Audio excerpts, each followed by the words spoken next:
जय हिंद प्यारे बच्चों, मैं मोहम्मद परवेज कुरैशी अपने YouTube चैनल मैं सिवाय एमपी की मैं आप सभी का हार्दिक स्वागत करता हूं। आज हम लोग आईएमपी क्वेश्चन सीरीज में एक नया क्वेश्चन ले रहे हैं। क्वेश्चन नंबर 3 आप बोर्ड पर देखिएगा।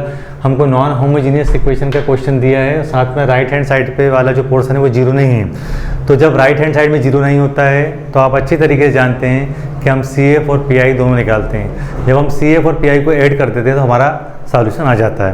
और आप देखिएगा इस तरह के क्वेश्चन कैसे सॉल्व होते हैं। प्यारे बच्चों, ये जो आपको दिया है, सबसे पहले तो हम इसको गिवन करते हैं। गिवन करके इसको यहाँ पर एक बार उतार लेते हैं, फिर से लिख लेते हैं। मतलब ये देखिए, अब ये हो गया D square minus D dash square minus 3D plus 3D dash और इंटू में कितना है Z, और इक्वल में कितना दिया है, इक्वल में आप देख रहे होंगे x Y plus e to the power x plus 2y है। तो यहाँ पर लिख लेंगे हम x Y plus e to the power x plus 2y, ये आपको दिया है। तो सबसे पहले हम इसका CF निकालेंगे। CF कैसे निकालना है ये आप देख लीजिए। यहाँ पर होता क्या है प्यारे बच्चों, अगर ऐसा फैक्टर बनता है जो अभी हम लिखने जा रहे हैं, FD BD minus A D डेस माइनस C और Z इक्वल्स टू Q ले लो या जीरो ले लो, क्योंकि हमारे पास यहाँ पर इस साइड जीरो नहीं है इसलिए हमने Q वाला पोर्शन लिख दिया है। तो इस तरह का अगर फैक्टर बनता है तो उसका जो CF होता है ना, CF निकलता है ऐसे E to the power C upon B into में x phi of BY plus AX ऐसे निकलता है। यानी आपके पास अगर फैक्टर इस तरह का है तो उसका CF ऐसे निकालेंगे। इसमें एक कंडीशन है, कंडीशन ये है कि यहाँ पर B की वैल्यू जीरो नहीं होना चाहिए, यानी ये जो पोर्शन है यहाँ पर B की वैल्यू जीरो नहीं होना चाहिए। अगर ऐसा फैक्टर बनता है तो हम CF ऐसे निकालते हैं। अब होता क्या है कि मान लो हमारे पास ऐसी कंडीशन बन जाए कि दो फैक्टर हो, मान लो थोड़ी देर के लिए, है ना, जैसे ऐसा अपन समझ सकते हैं जैसे B1 है, A1 है, C1, अगला वाला हो जाए B2 A2 C2, तो हम उसको phi 1 phi 2 से शो करते हैं। जैसे मान लो दो फैक्टर हैं तो यहाँ phi 1 हो जाएगा, अगले वाले में phi 2 हो जाएगा। लेकिन समझने वाली बात यहाँ पर ये है कि जब यहाँ पर माइनस का C है तो यहाँ पर आता है प्लस का C अपान B, है ना, और यहाँ पर देखिए माइनस का A है तो यहाँ पर प्लस का A आता है। ये इस तरह का फैक्टर होता है। तो अब हम इस पूरे पोर्शन को सॉल्व कर रहे हैं। सबसे पहले हम इसको हम जमाएंगे सिस्टमेटिक कि कैसे हम इस ढंग के फैक्टर बना सकते हैं। तो क्या करेंगे, यहाँ इम्प्लाइज लगा देंगे। अब आप देखिए इसमें लग रहा है ए स्क्वायर माइनस बी स्क्वायर का फार्मूला। ए स्क्वायर माइनस बी स्क्वायर का फार्मूला क्या होता है आप अच्छी तरीके जानते हैं, ए माइनस बी इंटू ए प्लस बी। आप देख रहे होंगे यहाँ से -3 कॉमन आ रहा है तो ये हमारे बहुत काम आएगा। तो हम क्या करने वाले हैं, हमने यहाँ लगा दिया ए माइनस बी। देखिए आप, ये हो गया ए माइनस बी, फिर हो जाएगा आपका ए प्लस बी, ये हो गया ए माइनस बी प्लस बी। यहाँ पर इसको हमने ओपन कर दिया। अब हम बड़ा सा ब्रैकेट लगा लेते हैं। यहाँ से देखिए -3 कॉमन आ रहा है। जब हम यहाँ से -3 बाहर लेते हैं तो यहाँ पर बचेगा D माइनस डी डेस, है ना, और ब्रैकेट हमारा बन हो गया, Z बाहर हो गया, कोई दिक्कत नहीं ना। आप देखिए जब आप इसका इंटू करते हैं यहाँ पर तो वापस -3 आएगा, माइनस माइनस प्लस होगा, 3D डेस हो जाएगा। यानी हम इसको ऐसा लिख सकते हैं, कोई दिक्कत नहीं। अब इधर वाला पोर्शन क्या है, इधर वाला है आपका x Y plus e to the power x plus 2y। ये जैसा चल रहा है इसे वैसे ही लिख लीजिए, कोई दिक्कत नहीं। अभी हमारी पहली प्राथमिकता ऐसा है कि इस ढंग के फैक्टर बनाना जिसकी मदद से हम CF निकाल सकें। CF के बाद फिर हम आगे का पोर्शन सॉल्व करते हैं जो PI कहलाता है, यानी कि पर्टिकुलर इंटीग्रेशन। आप अच्छी तरीके से जानते हैं। अब आप देखिए हमने क्या करा, जब ऐसा कर लिया तो ये देखिए ये और ये सेम टू सेम है, यानी कि ये वाला जो ब्रैकेट है ये ब्रैकेट हमारा कॉमन आ जाएगा। तो क्या होगा प्यारे बच्चों, इम्प्लाइज हमने यहाँ पर लगा ही दिया है। अब हम क्या कर रहे हैं, D माइनस डी डेस, D माइनस डी डेस हम जब कॉमन लेते हैं तो यहाँ बचेगा D प्लस डी डेस माइनस 3। यहाँ से देखिए आप, जब हमने इसको कॉमन ले लिया तो यहाँ बचा D प्लस डी डेस माइनस 3। तो हम इसको लिख लेते हैं D प्लस डी डेस माइनस 3। अब दो फैक्टर बढ़िया हमारे हो गए हैं, इसलिए हम एक बड़ा सा ब्रैकेट लगा देते हैं यहाँ पर, और Z चल ही रहा है हमारा। और राइट हैंड साइड वाला पोर्शन जैसा है, इसको बिल्कुल डिस्टर्ब मत करिए, हमें इसकी जब ज़रूरत पड़ेगी तो हम इसको ले लेंगे। ये हो गया आपका 2y। ठीक है प्यारे बच्चों, अब आप देखिए इन दोनों फैक्टरों को ध्यान से देखेंगे तो ऐसा बनना चालू हो गए हैं, है ना। लेकिन एक ध्यान से देखेंगे तो यहाँ पर C नहीं है, यहाँ पर C नहीं है तो उसको दिखाने के लिए हम इसको कैसे ले सकते हैं, चाहे तो ऐसे जीरो करके ले सकते हैं। देखिए D माइनस डी डेस और C की जगह हमने यहाँ जीरो लिख दिया। ठीक है, तो पहला फैक्टर ये हो गया, इसका हम इससे कंपेरिजन करेंगे, आगे हम CF निकालेंगे।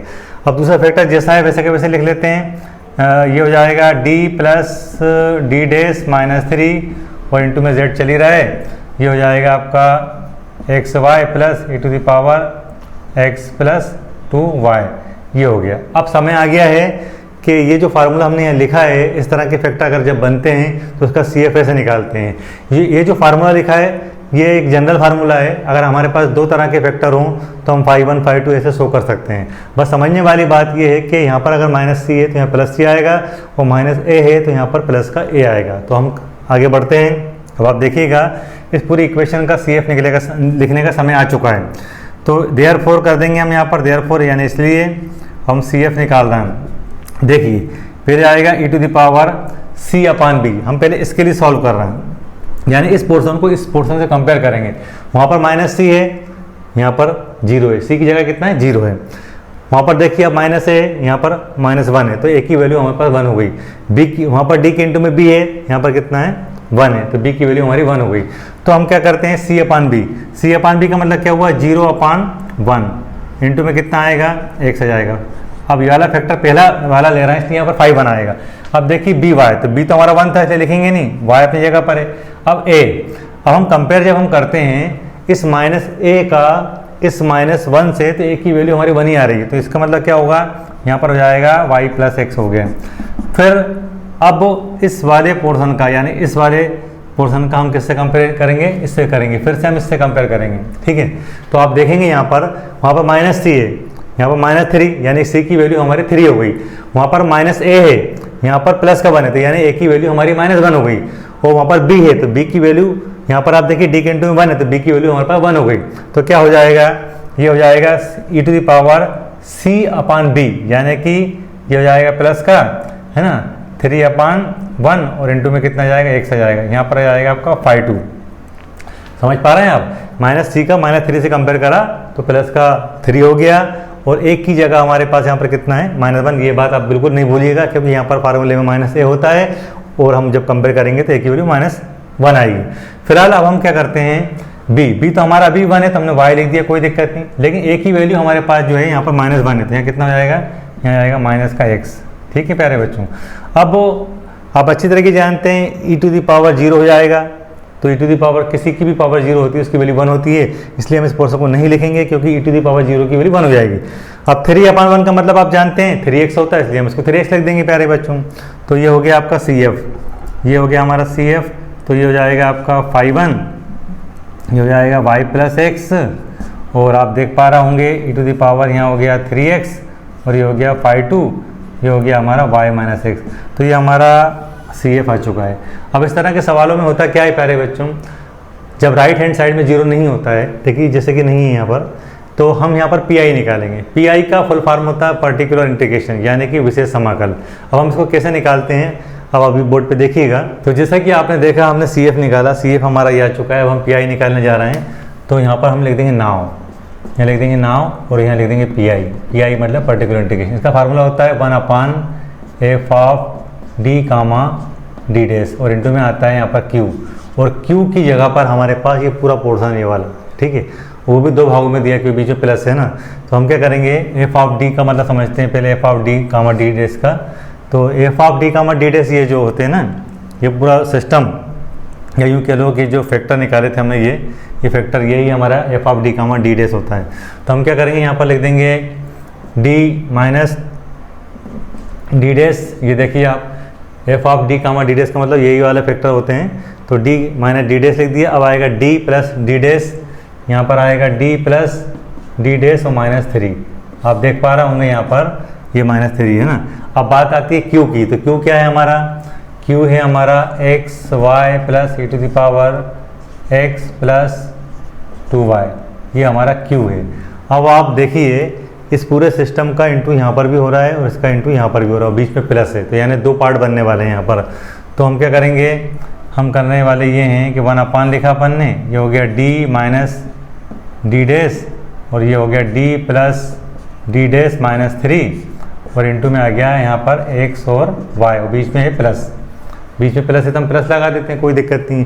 अब इसी चीज़ का इंटू यहाँ पर होगा, तो कितना हो जाएगा 1/d - d', और d + d' - 3, और यहाँ चल रहा था e to the power x + 2y। तो इस तरह से हमारा 2 पोर्शन होगा पीआई में। तो ये सवाल काफ़ी लंबा हो जाएगा प्यारे बच्चों, इसलिए हम इस सवाल को, इस क्वेश्चन को 2 पार्ट में हल करने वाले हैं। इसका पीआई का पहला पार्ट आज हम ले रहे हैं ये वाला, और जो सेकंड वाला पार्ट है वो हम कल सॉल्व करेंगे। ठीक है प्यारे बच्चों, तो हम क्या करेंगे, यहाँ पर ये हो गया पीआई, इसको हम फर्स्ट नाम दे देते हैं और इसको हम सेकंड नाम देते हैं, और यहाँ पर हम लिख देते हैं माना यानी कि लेट। तो आज हम जो है पीआई वाला जो पोर्शन है उसका फर्स्ट वाला पोर्शन सॉल्व करेंगे प्यारे बच्चों। तो क्या होगा, हम यहाँ पर इम्प्लाई लगा देंगे, आई इक्वल टू क्या है, हम यहाँ पर लिख देते हैं 1/d माइनस डी डैश, और ये हो जाएगा d plus D dash minus 3, और इंटू में कितना है xy, यानी हम इस पोर्शन को सॉल्व करने जा रहे हैं। ठीक है प्यारे बच्चों, तो आगे हमको ज़रूरत पड़ेगी इसकी, तो हम इसको इक्वेशन नंबर 1 नाम देते हैं, क्योंकि हमें पार्ट 1 और पार्ट 2 दोनों को बाद में हमें इसमें रखना रहेगा।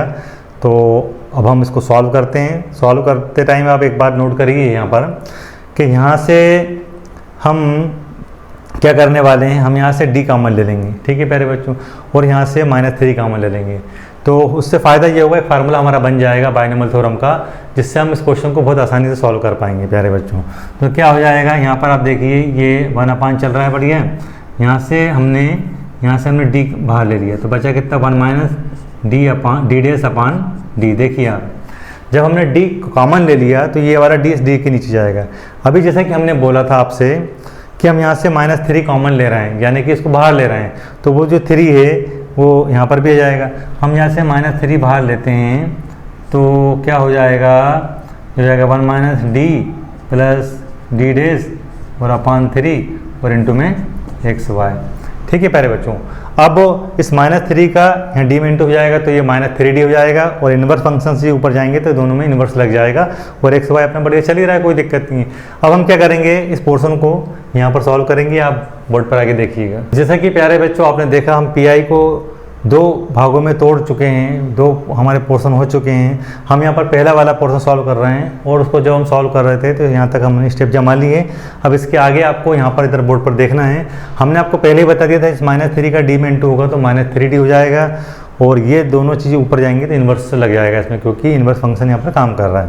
तो आप यहाँ से आप आगे देख लीजिएगा, यहाँ पर ये हमारा इम्प्लाइज हमने लगाया है, तो ये हमारा पीआई और फर्स्ट वाला पोर्शन हमारा सॉल्व चल रहा है यहाँ पर फर्स्ट वाला। तो ये हो जाएगा -1/3d। क्यों हो गया, क्योंकि इस -3 का d में इंटू हुआ, तो ये हो गया -1/3d लिख सकते हैं इसको अपन थोड़ा सुविधा के लिए। अब वो क्या होगा, ये हो जाएगा 1 माइनस डी डैश अपान डी का ये हो जाएगा इन्वर्स, ऊपर चला गया है। इसी तरह से 1 minus D plus D dash अपान 3, इसका भी क्या हो जाएगा, ये इन्वर्स हो जाएगा। और इंटू में क्या चल रहा है यहाँ पर, इंटू में चल रहा है यहाँ पर xy। प्यारे बच्चों, अब यहाँ पर जो फार्मूला लगने वाला है उस फार्मूले को हम आप पहले ही जो क्वेश्चन सॉल्व किए तो मैं बता चुके हैं, लेकिन हम एक बार वो फिर से बता देते ताकि आपको वो चीज़ याद हो जाए। तो आप यहाँ पर क्या लिखेंगे, यहाँ लिखेंगे सेंस, है ना, यहाँ लिखेंगे आप सेंस 1 माइनस डी का इन्वर्स। 1 माइनस डी का इन्वर्स क्या कैसे ओपन होता है, 1 plus D square plus D Q so on, इस प्रकार से चलता रहता है। तो समझने वाली बात ये है, यहाँ पर डी की पावर लगातार बढ़ रही है। अब हमारे पास 2 तरह के गुणनखंड यानी कि फैक्टर्स हैं हमारे पास। यहाँ देखिए डी की जगह पर यहाँ पर ये है, और डी की जगह पर यहाँ पर ये है। सबसे पहले हम ये वाला पोर्शन सॉल्व करेंगे, जब ये सॉल्व हो जाएगा फिर हम यहाँ पर आएंगे प्यारे बच्चों। ठीक है, तो क्या होगा, ये हमारा आई बढ़िया चल ही रहा है, मतलब फर्स्ट वाला जो पोर्शन है हमारा ये हो गया -1/3d। और आप देखना, है ना, हम इस वाला फार्मूला दोनों जगह अप्लाई करेंगे, लेकिन सॉल्व पहले ये वाला करेंगे। तो क्या होगा, 1 प्लस डी डैश अपान डी आएगा, फिर प्लस डी डैश का स्क्वायर अपान डी का स्क्वायर हो जाएगा, क्योंकि देखिए पहले आया था 1 प्लस डी, फिर प्लस डी स्क्वायर, फिर प्लस डी क्यूब, यानी डी की पावर लगातार बढ़ रही है। और ये इस तरह से सोआन चलता रहता है। ये हमने ब्रैकेट बंद कर दिया, यानी ये सॉल्व हो गया। अब हम आते हैं यहाँ पर करेंगे तो क्या आएगा, 1 प्लस डी डैश अपान 3, यानी 1 प्लस डी, ये वाला पोर्शन हमारा इसका सॉल्व हुआ। और हमें डी का स्क्वायर करना है, तो क्या हो जाएगा, यहाँ पर हो जाएगा डी प्लस डी डैश का स्क्वायर अपान या 3 का स्क्वायर, हम ऐसा भी लिख सकते हैं थोड़ा जमा कर, है ना, और इसको यहाँ पर ब्रैकेट बंद कर देते हैं। यानी हमने ऊपर वाले का अलग स्क्वायर शो कर दिया है, नीचे वाले का अलग कर दिया, ताकि आपको बात समझ में जाए। यहाँ 9 आएगा, हम चाहें तो डायरेक्ट भी लिख सकते हैं, कोई दिक्कत नहीं। और इंटू में क्या चल रहा है, इंटू में यहाँ पर चल रहा है हमारा एक्स वाई। अब आप देखिए ये हो गया आपका -1/3D और ये हो गया 1 + d⁻/d और हम चाहें तो आगे सोवन ऐसा कर सकते हैं यहाँ पर। इसी प्रकार अब आप यहाँ देख पा रहे होंगे 1 + d/3 कर सकते हैं और प्लस d⁻3 यानी अलग अलग कर दिया, सेपरेट कर लिया। अब आप अच्छी तरीके जानते हैं कि a + b का होल स्क्वायर क्या होता है। a + b का होल स्क्वायर होता है a² + b² + 2ab, या हम ऐसे भी कह सकते हैं a² + 2ab + b²। लिखने का अपना अपना तरीका होता है, हम यहाँ पर लगाने वाले हैं। तो क्या होगा, यहाँ हो जाएगा a² + b² प्लस यहाँ आएगा 2ab और नीचे आप देख ही रहे हैं कि यहाँ पर 9 हो चुका है और ये सोआन करके ये ब्रैकेट हमारा बंद हो जाएगा। ठीक है प्यारे बच्चों, अब हमें स्टेप को आगे बढ़ाना है तो हम यारा पोर्शन रफ कर देते हैं, इससे थोड़ी आसानी हो जाएगी। तो प्यारे बच्चों, जैसे कि आपने देखा बोर्ड को रफ करने के बाद हमारे पास ये चीज़ें सामने नजर आ रही हैं हम लोगों के। अब हमें करना क्या है, इसका इंटू यहाँ पर करेंगे, यहाँ भी करेंगे, यहाँ भी करेंगे, यहाँ भी करेंगे। एक्स और वाई की पावर अगर आप ध्यान से देख रहे हैं तो 1 है, यानी आप डी का मतलब आप अच्छी तरीके जानते हैं, डी का मतलब होता है del/del x, है ना, और डी डेस का मतलब होता है del/del y। तो एक बार डिफ्रेंसिएशन तो एक्स और वाई का हो जाएगा, लेकिन जब सेकंड टाइम करेंगे तो कांस्टेंट आएगा, क्योंकि एक्स का जैसे मान लो एक्स का करा अपन ने 1 आया, तो अगली बार सेकंड टाइम क्या हो जाएगा, वो 0 हो जाएगा।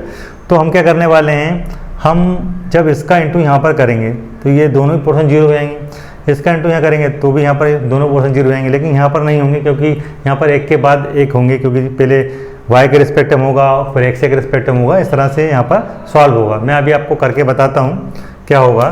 तो आप देखिए ये हो गया -1/3D, बढ़िया चल ही रहा है। ये हो जाएगा 1 + d⁻d और ऐसा करके हमने सॉल्व कर दिया था। अब समय आ चुका है इस चीज़ का इन पूरे पोर्शंस में हम इंटू कर दें, तभी हमें वो बात समझ में आ पाएगी। यहाँ पर क्या हो जाएगा, यहाँ पर हो गया एक्स वाई, यहाँ होगा 1/3, डी का मतलब आपको पता ही है del/del x, यानी कि x के रिस्पेक्ट में एक बार पार्शियल डिफ्रेंसिएशन, है ना। तो यहाँ पर हो जाएगा आपका एक्स वाई, फिर यहाँ हो जाएगा 1/3, ये हो जाएगा d डेज, ये हो जाएगा एक्स वाई प्लस। अब आपको समझाने के लिए मैं एक बार लिख रहा हूँ, हालांकि लिखने की कोई ज़रूरत नहीं, क्योंकि 2 टाइम में तो वो 0 होनी है। यहाँ पर हो जाएगा एक्स वाई और फिर आप देखेंगे 1/9 d², यहाँ भी समझाने के लिए लिख दिया है, हालांकि ये दोनों पोर्शन 0 होने वाले हैं, क्योंकि एक्स और वाई जो वेरिएबल है उनकी पावर यहाँ पर 1 है, इसलिए। अब आप देख पा रहे होंगे यहाँ पर हो जाएगा 2/9, देखिए ये 2/9, यहाँ पर है d और फिर d डेज और फिर इंटू में आएगा एक्स वाई। अब आप समान लगाना चाहें तो लगाएं, नहीं तो कोई दिक्कत नहीं है, क्योंकि हमारे जो पोर्शंस हैं वो सारे आगे के 0 हो जाएंगे, तो लिखने की कोई ज़रूरत नहीं है। यहाँ पर हम इस पूरे पोर्शन को सॉल्व करते हैं, तो देखिएगा आप लोग ध्यान से। यहाँ -1/3D हो गया और ये हो गया 1 + d⁻d और ये समान हो गया, ये ब्रैकेट हो गया।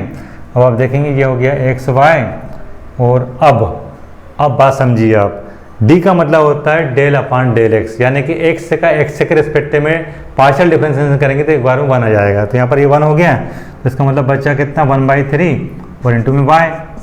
इसी प्रकार यहाँ पर 1/3 बचेगा। अब हम इसका मतलब जानते हैं del/del y होता है, तो y का तो 1 हो जाएगा, बचा कितना x, यहाँ पर कितना बचेगा x, यानी एक दूसरे के अपोजिट होगा, यहाँ पर y बचा, यहाँ पर x बचा। ठीक है, अब हमने पहले ही बता दिया था कि यहाँ पर ये 0 हो जाएगा, यहाँ पर ये 0 हो जाएगा। 0 क्यों हो जाएगा प्यारे बच्चों, क्योंकि x और y जो वेरिएबल है उनकी जो पावर है वो 1 है, और हम यहाँ पर x के रिस्पेक्ट में 2 बार करेंगे तो भी 0 हो जाएगा, यहाँ पर y के रिस्पेक्ट में 2 बार करेंगे तो भी 0 हो जाएगा। अब सवाल ये उठता है कि यहाँ पर क्या होने वाला है, ये 2/9 है, ये d को अभी हमने डिस्टर्ब नहीं करा। अब हम del/del y का मतलब समझते हैं कि वो d डेस का मतलब कितना होता है del/del y, यानी y का एक बार हम डिफरेंशिएशन करेंगे तो प्यारे बच्चों यहाँ पर बचा x। ठीक है प्यारे बच्चों, ये देखिए del/del y का 1 हो गया, अब x बचा। अब हम अगली बार जब करेंगे इसका मतलब del/del x है, यानी यहाँ पर x का 1 हो जाएगा, तो यहाँ पर कितना बचने वाला 2/9 ही बचेगा प्यारे बच्चों। अब आप यहाँ से देख लीजिए, ये हमारा फर्स्ट वाला जो पोर्शन चल रहा है यहाँ पर है -1/3D और बढ़िया ये चल ही रहा है हमारा शुरू से ही। 1 प्लस डी डैश अपान डी और ये स्वान, ये ब्रैकेट। अब देखिए यहाँ पर आप देखेंगे तो यहाँ क्या बच रहा है, यहाँ पर है एक्स वाई प्लस, और हम इसको जमा कर ऐसा भी लिख सकते हैं एक्स वाई अपान 3, क्योंकि एक्स के नीचे भी 3 है, वाई के नीचे भी 3 है, तो हम एक्स प्लस वाई अपान 3 भी लिख सकते हैं यहाँ पर। अब यहाँ पर आप देखेंगे ये 2 अपान 9। अब देखिए इसका मतलब कितना बताया था, डेल अपान डेल एक्स होता है, यानी एक्स का फिर से पार्शियल डिफरेंशिएशन यहाँ पर हम करेंगे तो 1 हो जाएगा। तो 1 को यहाँ लिखने की कोई ज़रूरत नहीं, हमने डायरेक्ट लिख दिया क्योंकि एक्स का 1 हो चुका है प्यारे बच्चों। अब आप देखेंगे कि ये जो पोर्शंस हमारे पास आए हैं इसका इनटू यहाँ भी होगा और यहाँ पर भी होगा, फिर आगे हम इसको सॉल्व करेंगे, है ना। तो क्या हो जाएगा, ये हो गया माइनस का 1 अपान 3D। अब हमने क्या करा, हम इसका इनटू कर रहे हैं पूरे का, तो इस पूरे पोर्शन का इनटू यहाँ करेंगे 1 में, तो कितना आएगा, यहाँ आएगा X Y plus X plus Y upon 3, और ये हो जाएगा आपका 2 अपान 9 फिर प्लस। अब प्यारे बच्चों अब हम डी डैश अपान डी में उस पूरे ब्रैकेट का इनटू करने जा रहे हैं, है ना। तो क्या हो जाएगा, ये देखिए 1 अपान डी हमने ऐसा लिखा और ये डी डैश लिख दिया। अब हम यहाँ पर इनटू कर रहे हैं, ठीक है। कितना हो जाएगा, एक्स प्लस वाई अपान 3 और प्लस 2 अपान 9, छोटा सा ब्रैकेट बंद कर दिया, बड़ा ब्रैकेट बना हमारा हो गया। अब डी डैश का मतलब होता है डेल अपान डेल वाई, यानी कि वाई के रिस्पेक्ट में हम एक बार डिफरेंशिएशन करेंगे तो यहाँ पर 1 हो जाएगा, यहाँ एक्स बचने वाला है, ठीक है प्यारे बच्चों। यहाँ पर 1 हो जाएगा, यहाँ पर 0 हो जाएगा, यानी कि 1 अपान 3 बचने वाला है, और 2 अपान 9 तो पहले से कांस्टेंट है, मतलब 0 हो जाएगा। तो क्या हो जाएगा प्यारे बच्चों, ये हो जाएगा माइनस 1 अपान 3D, ये हो गया आपका एक्स वाई प्लस और एक्स प्लस वाई अपान 3, और ये हो गया आपका 2 अपान 9। अब प्लस 1 अपान डी, यानी कि ये जो है 1 अपान डी का मतलब होता है इंटीग्रेशन डी एक्स। अभी हमने इसको डिस्टर्ब नहीं करा, जैसा वैसे ही रहने देते हैं। फिलहाल डी डैश का मतलब होता है डेल अपान डेल वाई। तो इस पूरे पोर्शन का, इस पूरे जो ब्रैकेट में चीज़ें लिखी हैं, यहाँ पर हम y के रिस्पेक्ट में आंशिक अवकलन यानी कि पार्शियल डिफरेंशिएशन कर रहे हैं y के रिस्पेक्ट में। तो y के रिस्पेक्ट में जब हम करेंगे तो y का 1 हो गया, x इंटू में था इसलिए ऐसा कैसे रह गया।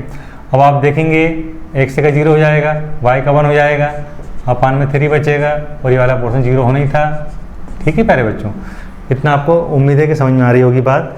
अब आप देखेंगे कि इसका मतलब होता है इंटीग्रेशन dx, यानी कि x के रिस्पेक्ट में इंटीग्रेशन। यहाँ हो जाएगा एक्स स्क्वायर अपान 2, यहाँ पर x आ जाएगा, क्योंकि इंटीग्रेशन dx जो होता है वो x होता है, और 1/3 कांस्टेंट है हमारा, कोई दिक्कत ही नहीं है ना। तो अब हम क्या करते हैं, थोड़ा बोर्ड यहाँ पर रफ कर लेते हैं, फिर आगे का पोर्शन हम सॉल्व करते हैं। तो प्यारे बच्चों आपने देखा हम जो पीआई निकाल रहे हैं उसमें 2 पोर्शन बने थे। तो पहला वाला पोर्शन हम लगातार सॉल्व करते चले जा रहे हैं। तो जब हम सॉल्व कर रहे थे तो यहाँ तक हम स्टेप लेकर आए हैं। इसके आगे आप देखिएगा ये फर्स्ट वाला पोर्शन चल रहा है हमारा, है ना, i = 2।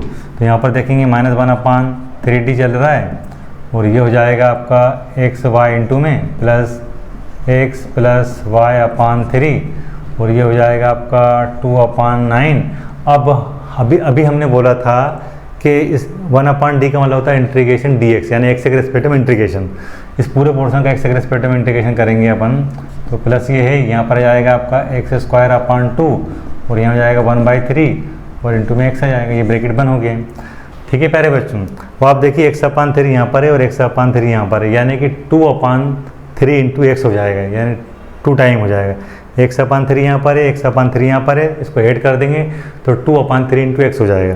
इसको जमा लेते हैं अपन थोड़ा सा, ये हो गया -1 अपान 3D, और आप देखिए ये चल रहा है हमारा एक्स वाई। अब ये वाला x अपान 3 और ये वाला x अपान 3 कितना हो जाएगा, ये हो जाएगा 2 अपान 3 इंटू में एक्स, और ये सेपरेट कर दिया हमने y अपान 3। आप यहाँ पर देख रहे होंगे ये 2 अपान 9 हमारा चल ही रहा है, और प्लस ये हो गया एक्स स्क्वायर अपान 2, ठीक है प्यारे बच्चों। अब बचा क्या काम है हमारे पास, 1 अपान डी फिर से आ गया, यानी कि एक्स के रिस्पेक्ट में हमें फिर से एक बार इंटीग्रेशन करना है। एक्स के रिस्पेक्ट में जब हम इंटीग्रेशन करेंगे तो यहाँ पर एक्स स्क्वायर अपान 2 आएगा, यहाँ पर एक्स स्क्वायर अपान 2 आएगा, यहाँ पर एक्स आ जाएगा, यहाँ पर इंटू में एक्स आ जाएगा, यहाँ पर एक्स की पावर 3 अपान 3 आएगा। तो इंटीग्रेशन कैसे करते हैं ये आप अच्छी तरीके से जानते हैं, आप देखिएगा ध्यान से। -1 अपान 3 हम बिल्कुल डिस्टर्ब नहीं करेंगे, एक्स के रिस्पेक्ट में इंटीग्रेशन होगा तो कितना आएगा, एक्स स्क्वायर अपान 2 और इनटू में y हो गया, है ना। अब यहाँ पर कितना हो गया 2/3, यहाँ पर कितना आने वाला था, हमने बोला था x²/2, तो इस 2 से 2 भी कैंसिल हो जाएगा, ठीक है। हमने पहले ही कर दिया ताकि दिक्कत ना आए। फिर देखिए आप ये y/3 को डिस्टर्ब नहीं करेंगे, लेकिन इनटू में x आएगा। क्यों आएगा? क्योंकि हम इंटीग्रेशन कर रहे हैं इस पूरे पोर्शन का। अब आप देखेंगे ये हो गया आपका 2/9, इनटू में x आ जाएगा, क्योंकि इंटीग्रेशन dx x होता है, उस लॉजिक के हिसाब से यहाँ पर x आ जाएगा। अब यहाँ पर क्या हो जाएगा, यहाँ पर आप देखेंगे 1/2 इनटू में, और यहाँ आ जाएगा x⁻³ और ये ब्रैकेट बन हो गया, तो वहाँ पर 6 हो जाएगा, है ना। यहाँ पर x²/3 बचा, इसको हम जमा के लिख देते हैं। तो आप देखना ये हो गया -1/3 और ये हो जाएगा आपका x²y/2 हो गया, प्लस यहाँ पर हो जाएगा x²/3 और प्लस यहाँ हो जाएगा xy/3 और ये हो जाएगा आपका 2/9 इनटू में x और प्लस x⁻³ ये ढंग से जम गया। अब हम क्या करेंगे, इस -1/3 का और अंदर इंटू कर देते हैं और उसको सेपरेट कर लेते हैं अपन। तो प्यारे बच्चों, जैसा कि आपने देखा पीआई वाले पोर्शन में हम जो 2 पोर्शन सॉल्व कर रहे हैं, उसमें से पहला पोर्शन अभी हम सॉल्व कर रहे थे, तो पहले पोर्शन को हम यहाँ तक सॉल्व कर चुके हैं प्यारे बच्चों। अब इसके आगे आप यहाँ पर देखिएगा, तो i = ये हो जाएगा, हम -1/3 के अंदर इंटू कर देंगे, तो यहाँ हो जाएगा माइनस का x²y/6, ये देखिए इंटू हो गया। ये हो जाएगा माइनस का x² माइनस xy/9, क्योंकि 3 3 9 होता है, और माइनस 2x/9 3 27, और प्यारे बच्चों यहाँ पर हो जाएगा आपका -x⁻³ है ना, 3 6 18, ये हमारा हो गया। तो ये हमारा फर्स्ट वाला पोर्शन सॉल्व हो चुका है प्यारे बच्चों। अब हम इसका जो सेकंड पार्ट है इस क्वेश्चन का कल सॉल्व करेंगे। आप इस क्वेश्चन को आगे देखिएगा कल कैसे सॉल्व किया जाता है। उम्मीद है आपको हमारा ये वीडियो पसंद आया होगा। अगर आपको हमारा ये वीडियो पसंद आया हो तो प्लीज़ हमारे चैनल को लाइक करें, शेयर करें, सब्सक्राइब करें। धन्यवाद।